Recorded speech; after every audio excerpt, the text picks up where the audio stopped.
yung tatay, bago bumati ng Happy Mother's Day dun sa mami ni Paula.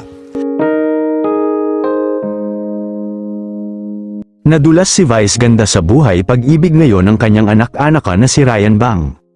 Sa balitang hiwalay na si Ryan at ang long-term girlfriend nito na si Paula Huyong. Sa naganap kasi na anniversary ni Vice at ang asawa nito na si Ayon Perez. Guest dito si Ryan kung saan pumunta siya upang suportahan ang kanyang mommy Vice. Pabirong sinabi ni Vice na wag raw ngayon at kung wala siyang kasama sa buhay lately ay wag siyang makigulo sa anniversary nila. So meaning talaga nito ay kumpirmado na hiwalay na nga talaga ang dalawa. Ayon sa balita naghiwalay si Ryan at Paula dahil umano sa third party. May kumalat kasi na balita na nahuli umano raw ni Paula si Ryan na may kinitang ibang babae. Pero wala nang naging pahayag ang dalawa at mas pinili na lang manahimik sa kanilang pagse-separate.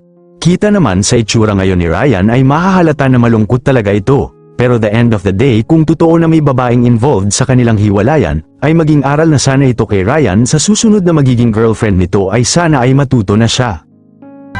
Ryan, natin na. Moment namin to. Anniversary namin. Eh, mami kasi, malayo to. Nakita ko kasi yung motor nyo eh. Anong motor? Wala naman kami dalang motor. Huwag kang gitera. Kung wala kang nakakasama dito sa buhay. Huwag mo dinadaot yung mga eksena na. Yun lamang po ano ang masasabi mo sa balitang ito, comment mo sa ibaba. Huwag kakalimutan i-like ang video na ito. Maraming salamat po sa panonood.